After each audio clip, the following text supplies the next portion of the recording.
ননদের বাড়ি বেড়াইতে আসছি, তাই ননদের জামাই আমার ছেলেকে নিয়ে একটি হাঁস জবাই করছে। আজকে চলে যাব বলছি, আসার আগে থেকেই বলছে আমাদের হাঁস খাওয়াবে, তাই হাঁসটা জবাই করা হচ্ছে।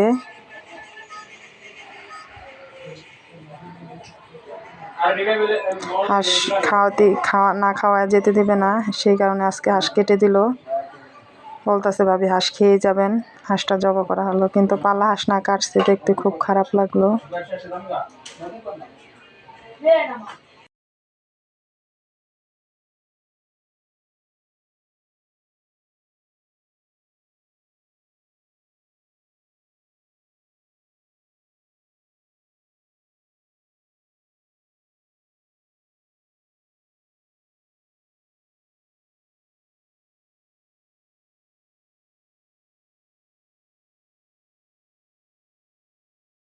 এখন আমি আর আপা মিলে হাঁস বাছছি গরম পানি করে।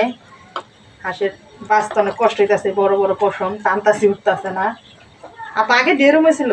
হ্যাঁ, কিন্তু যদি আরো আগে হতো তাহলে গুড়া গুড়া পছন্দ থাকতো। এখন তো একটু বড় হয়েছে, তাই মনে করেন যে বাঁচতে সহজ হচ্ছে, নাহলে তো আরো কষ্ট হইতো। আমরা সবাই মিলে একসাথে হাঁস বাছতেছি। হাঁস বাছতে অনেক পরিশ্রম লাগে, কিন্তু এই হাঁসটার ভিতরে কোনো ছোট পশম নাই, অনেক তাড়াতাড়ি দ্রুত বাছা হয়ে যাবে। আপা এই হাঁস কি আপনারা ছোট থেকে বড় করছেন নাকি বড় কিনার না পালছেন? না আপু, আমি মানে ওই আমাদের পাশের গ্রামে শ্যামপুর বলে, ওখান থেকে আমি এক পিস হাঁস 150 টাকা করে কিনে আনছি, মানে 6টা হাঁস কিনে আনছি 1000 টাকা দিয়া। তারপরে আবার 6টা আনছি 1000 টাকা দেয়া। কত 2000 টাকার হাঁস আনছি আমি। ওখানে আমার মোট 7-8 হাজার টাকার হাঁস হয়েছে। 2000 টাকার হাঁস আমার 8,000 টাকা হয়েছে। এখন ছোট বাচ্চা থেকে বড় করেছি, এখন আমার একটা হাঁস 4.5 কেজি 5 কেজি হয়েছে। হ্যাঁ,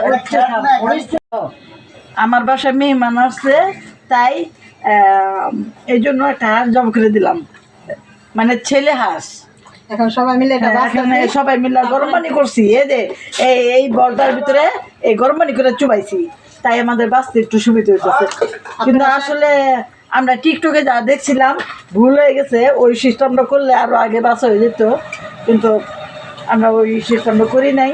কিন্তু যাক, 3 জনে মিলে বাঁচতেছি, তো কষ্ট হইলো কষ্ট মনে করি না, একটা আনন্দ আছে মনে। বাছা হয়েছে, এখন পুরা হবে, তারপরে কাটা হবে। তোমার কাটা হয় নাই? হাঁসটা অনেক শক্ত, কাটতে অনেক দেরি হইতেছে, লেগে দেবো না যে কাটতে পারতাছি না, অনেক কষ্ট করে কাটতাছি। ও হাঁস কাটা শেষ, এখন যে পরিষ্কার করতেছি। ওদিকে জাপা পিঁয়াজ আর মরিচ টরিচ কাটাকাটি শেষ করতেছে। আপা পিঁয়াজ কাটতেছেন না? নুনের চিটা বেতের বাড়ি, সহে না মোর প্রাণের স্বামী গো, পাই ধইরা কই প্রাণের গোস্বামী, কেমন কই আমার বাবা নুন কাটা গরুটা। আমাদের হাঁস কাটা হয়ে গেছে, এই যে দেখুন হাঁস কেটে ভালোভাবে পরিষ্কার করে নিছি, ধুয়ে নিছি। এখন আমাদের আপাই হাঁস রান্না করবে, দেখতে হলে আমাদের সাথে থাকুন আমরা কিভাবে কি করি। হাঁস রান্নার কাজ চলছে, এই যে কড়াইয়ে তেল দেওয়া হয়েছে, গরম হয়ে গেছে। এখন পেঁয়াজ দেওয়া হচ্ছে।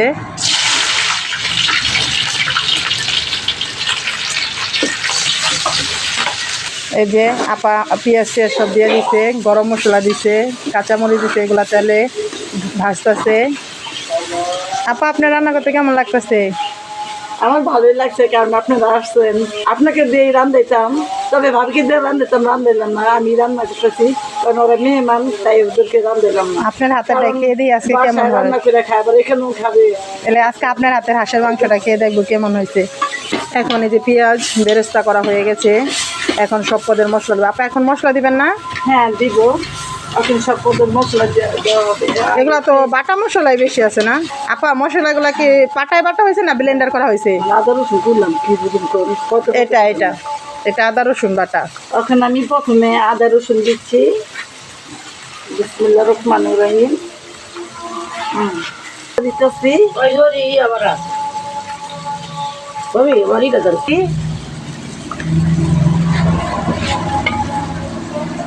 তারপরে মরিচে ফাঁকি দিচ্ছি।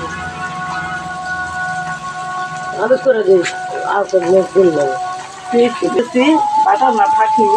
হলুদ গুঁড়া না? হ্যাঁ গুঁড়া, লবণটা দিয়ে দিচ্ছি। এখন ভালোভাবে মশলাটা কষানো হবে না? মানে সব কিছু দেওয়া শেষ, তখন আমি পেঁয়াজটা লাল করে মশলাতে দিয়ে দিচ্ছি। পানি দিয়ে দিছেন আপা না? পানি দিয়ে দিচ্ছি। এখন মশলাটা ভালো করে কষায় লাল করবো। লাল করার পরে পরে গোশটা ছেড়ে দেবো।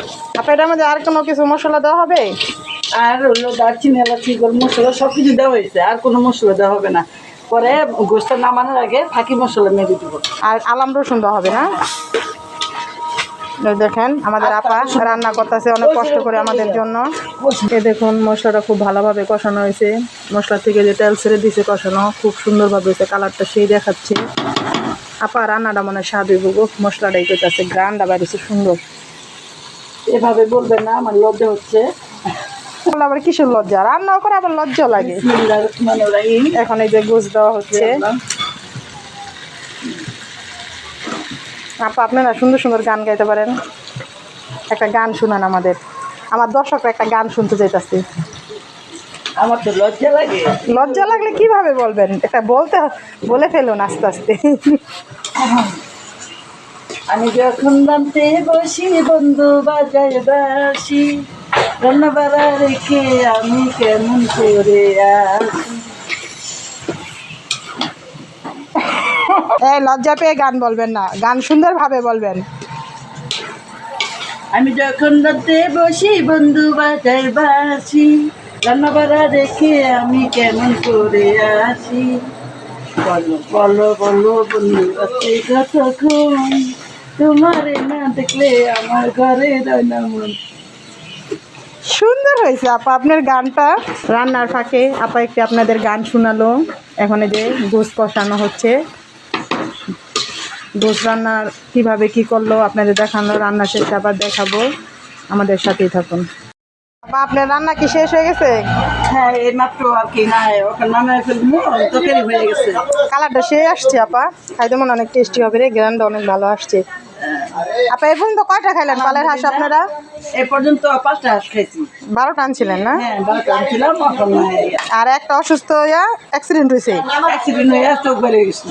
ও, আর এখন 6টা আছে। হ্যাঁ না মাশাআল্লাহ আপনার হাঁস দেখতেও সুন্দর, আপনার রান্নাটাও ভালো হয়েছে, খেয়ে বলবো কেমন হয়েছে। যার আলহামদুলিল্লাহ।